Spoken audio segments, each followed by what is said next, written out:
Disclaimer, I'm not a doctor, I'm not a medical professional, I'm not an herbologist, I'm not a naturopath, I'm not any of those things. I'm a wife who wants to make sure that her husband is healing well from an injury. That is it. Hey friends, I'm Victoria. Welcome to Fortuna Cucina. Welcome to the Lucky Kitchen. So this week we weren't so lucky and my husband broke his ankle. Now, if you have watched my channel or if you know me personally, then you know I am a big skeptic of our medical system. I have had many examples in my life of how traditional Western medicine failed me, okay? And the answer was in Chinese medicine, was in herbs. The answer was elsewhere. So I'm a really big fan of naturopaths. I'm a big fan of herbalism. I've been studying it for a little while now. And if you go to fortunacucina.com, you can find my new tea shop, Where I Have My Beauty Sleep Tea.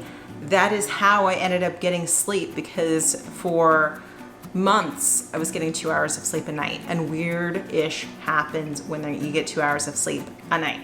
So I wanted to talk to you today and pose this question to you.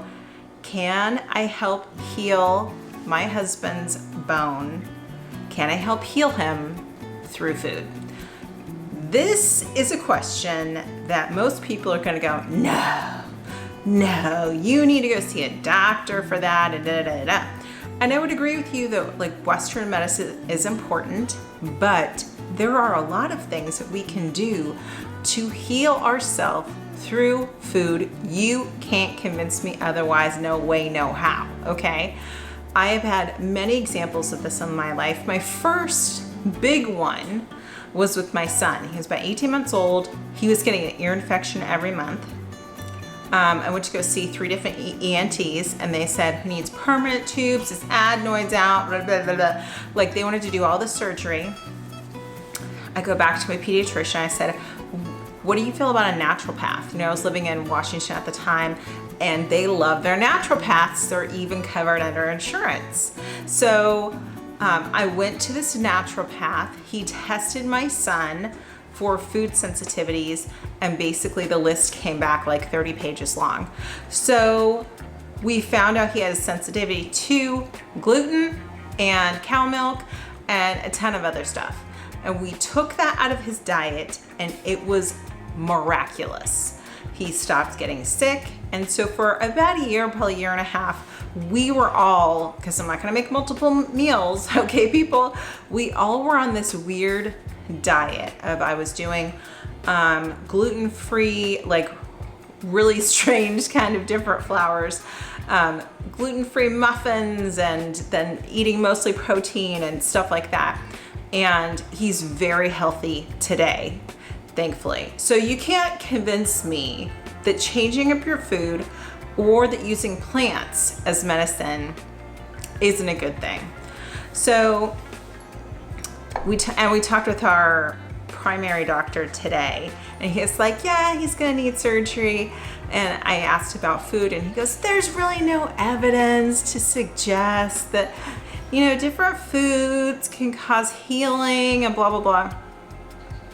There's actually a study that was done, I think it was at a University of Wisconsin. I'll link it below if I can find it. If not, you can Google it yourself, you're adults. And it was talking about how chicken soup and the ingredients in chicken soup are scientifically proven to be healing. Okay, and so there's a reason why mom's chicken soup always made you feel better. So I am starting on this journey of using herbs, teas, supplements, and food to help heal my husband. Now, that's in addition to we're right now finding a specialist, yada, yada. But I want to share with you what I'm doing right now, because I think this is kind of a different approach. And actually I was on the phone with a friend today, and she goes, I want to hear about this. She was saying that she could really, you know, use some of this type of information to at least start her own research and figure out what she needs. So let's talk about where to start.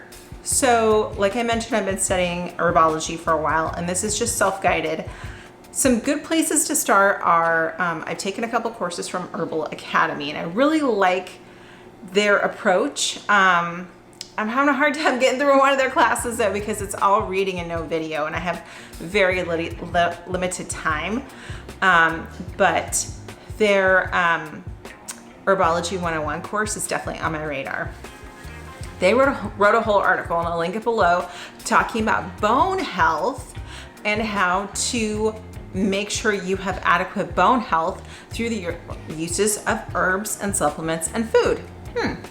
And the author based some of her research on Rosemary Gladstar's books, one of them. And so all that info, like if you're interested in that.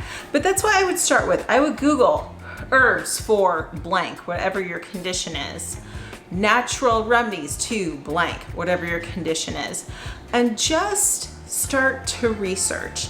The one thing I will say is, so when you start to research bones, what comes up many times is two things: arnica, which is really good for bruising, and two, comfrey. Comfrey is also known as bone knit. And comfrey was used really before we had good ways to set bones. Is they would use like a poultice or a tincture of comfrey. You could still use it today, and the medicinal properties in comfrey help the bones heal.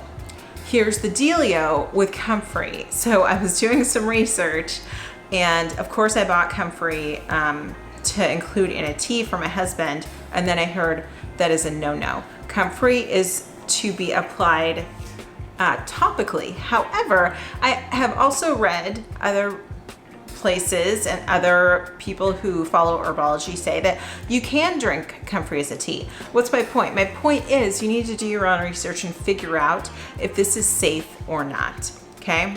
That's the first thing. So I would look at what plants have healing properties for whatever you need. The article that I mentioned from Herbal Academy went into great detail on how bones and bone growth, you really need both calcium, and you also need certain minerals. And so she went into detail on what plants have those minerals. So based upon that, I've been making my husband a certain tea, and the tea has rosehip, and I don't have nettles right now. It's on the way from Amazon, so hopefully tomorrow. So I'll be using lemon balm instead. And then there was a study that said that in, I want to say Thailand, but I'm not positive, that they use elder for healing bones. And I think it was elder root and elder leaf. Well, I don't have that. I have a plant outside. I'm not going to go kill it for the sake of this, experiment. But I have elderberries and I have elderflower.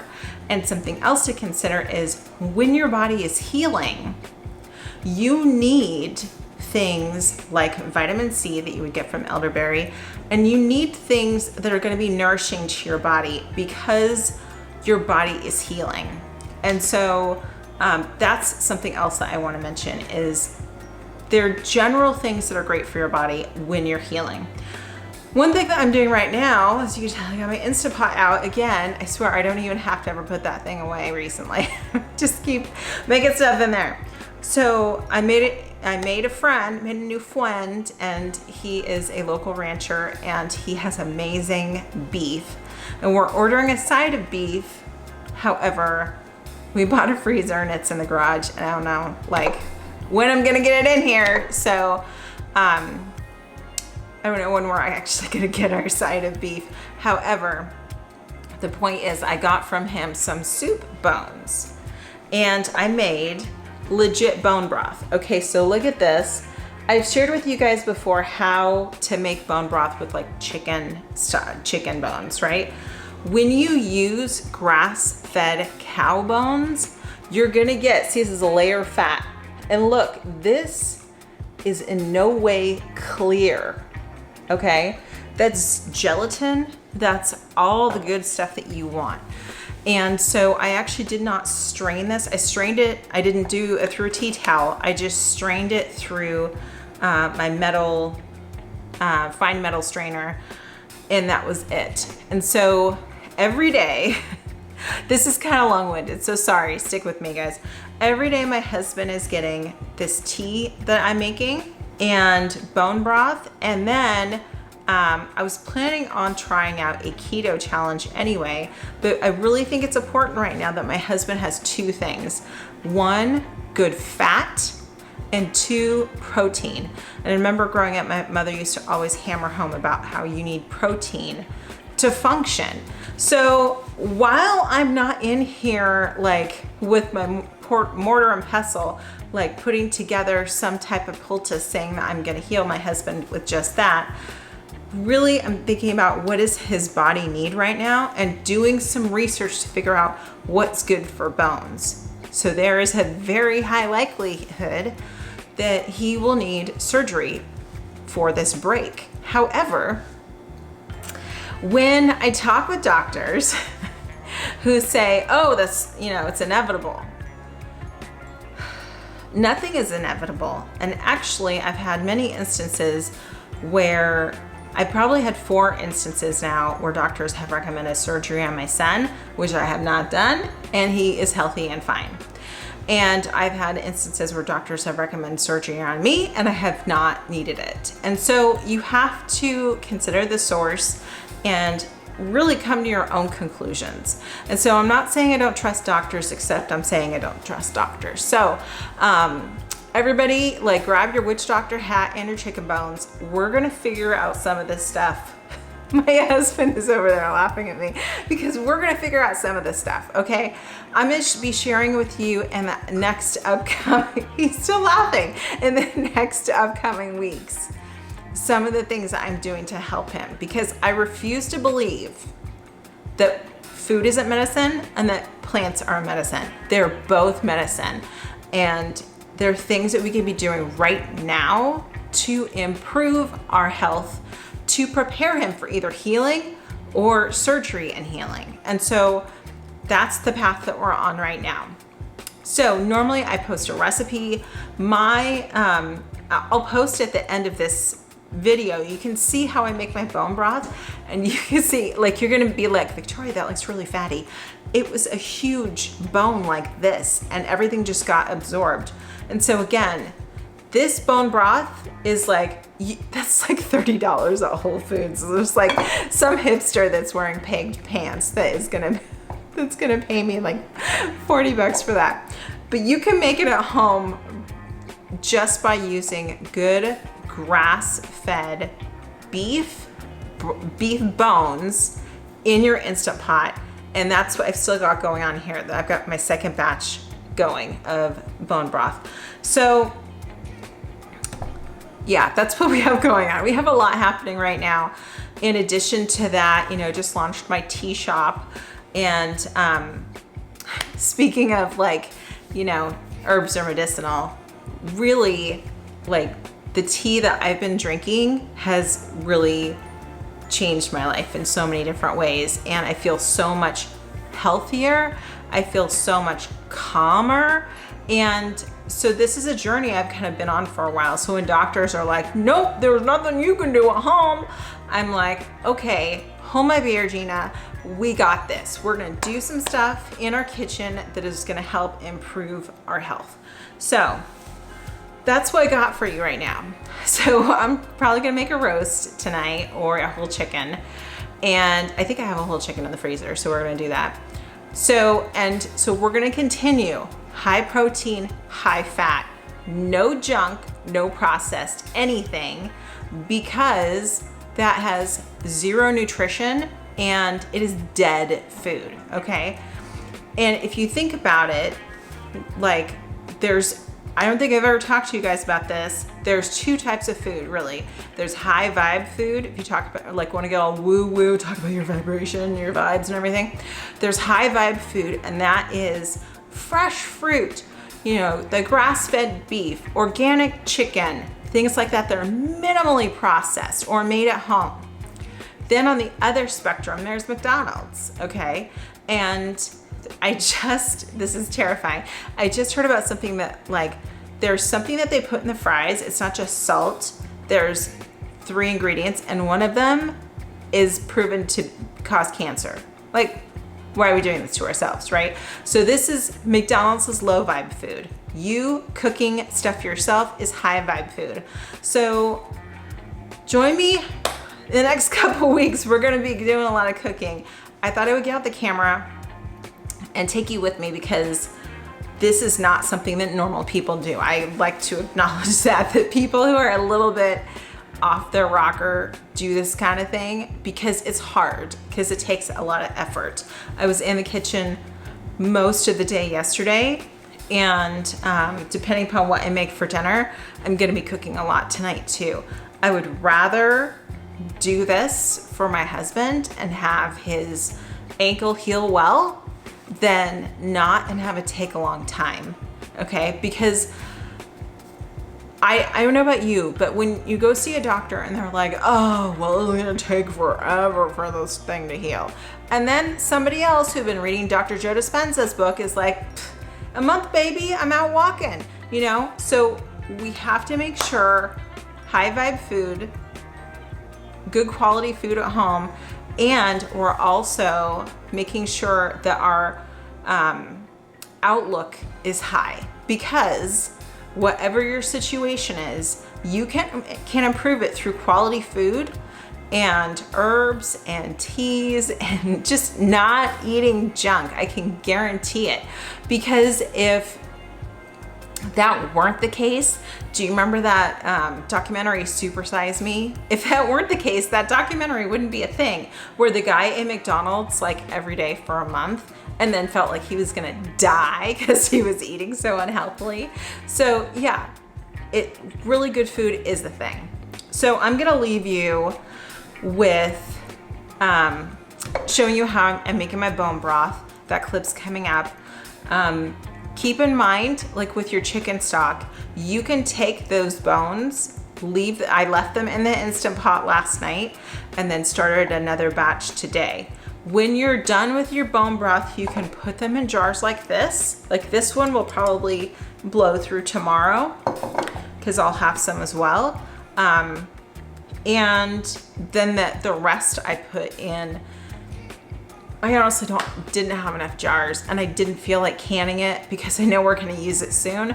I just put a quart-sized Ziploc bag in the freezer and stood them upright on the shelves in there. So yeah, anyway, I feel like I'm rambling. I'm gonna show you how I make my bone broth and I'm gonna go. But yeah, like try herbs. Just do some Googling, do some research, see if it could be beneficial for you. Thank you for being here. This is a long video. I want to encourage you, if you're having your own health journey, to not stop at what the doctor says. I've had my own. I will talk to you about that another time because this video is long enough. But do some research, see what options there are, try different things, because it's only in trying different things that we're gonna be like, yeah, that doesn't work, and then maybe you'll find something that does, okay? Okay, folks, remember, I'm not a medical professional. I'm just someone who's trying to figure this stuff out on my own as well, because I get frustrated with the medical industry and the information that they provide. So, as always, do your own research. You can research a ton of this stuff and start reading books that talk about natural healing. All right, friends, so join me on this healing journey. This is gonna be amazing. I wanted to document it for you because I had a couple of people already ask me questions about it. What else? Go buy my tea at fortunacucina.com. I also have cooking classes coming up, and if you have lasted this long in this video, Lord bless you. I still have one cooking class coming up at the end of the month. We're gonna be making minestrone, and then we're making chicken marsala next month, and so that's gonna be yummy delicious as well. So you can sign up for one of my cooking classes or grab one of my teas that will help you chill, help you sleep, the whole deal. thank you for being here. Thank you for watching this. And if you are a new friend of mine, then welcome. Please make sure you like and subscribe and share this video with a friend, because let me tell you, we have to be talking about this kind of stuff. Our health is so important. So make sure that it stays as an important topic in your life. I probably didn't say that right. That's okay, I gotta run. All right, friends, I will see you soon. Bye. See this McHiff Ranch? I got this at the farmer's market. They have amazing beef. And so if you're in the Texas area in New Braunfels, call them, get some beef from them. So we're just gonna take one of these bones. We're gonna take an onion, some celery, some carrot, and put it in our Instant Pot. We're gonna fill the Instant Pot all the way with water, and we're gonna let that sucker go all day. What I would do, I generally pressure cook it for 3 hours, and then I slow cook it the rest of the day. You can do it differently if you want. If you want, you can do it differently, or you can slow cook it all day, or you can put it on your stove and cook it all day. It does not matter. It's the same rules apply. We have a soup bone, and this is a beef bone. We have a beef bone, celery, carrot, onion, and I don't worry about seasoning with salt at this point in time, because I am going to season it when I actually use it. Okay, here's our bone broth. You can see that there's some fat on here. You can see that there is some gelatin happening. You can see the fat on the top. The one thing I'd like to point out is normally when I make chicken stock or chicken broth, oh, and there's the bone, fantastic. I will filter it twice. So I have my stock pot here, I have my mesh strainer, and I'll put a tea towel down, and that actually helps to filter out some of the fat, because the fat will stay on the tea towel, and then I'll just remove it and put it in the sink. I'm not going to do that this time. We want as much of the fat as possible, because we want the benefit from the fat and the collagen in the bone broth. So I'm just straining this off. And I'm gonna put several jars of this in the fridge, whether or not my husband's happy about it. My intent is that he has, you know, about a quart of this a day, because it does have a lot of good nutrients, and that's in addition to, I just got him a collagen supplement. So yeah, so that's the bone broth that I'm making for him. Again, this is a beef bone. I got it from a local rancher that we're ordering a side of beef from, and they do all grass-fed, and so it has a little bit more of the good fat, which I'm excited about. But I'm just gonna continue straining out. In my experience, a full Instant Pot like this is about 4 quarts, so hopefully we get that. I'll fill that up with water, and then we will have some more bone broth.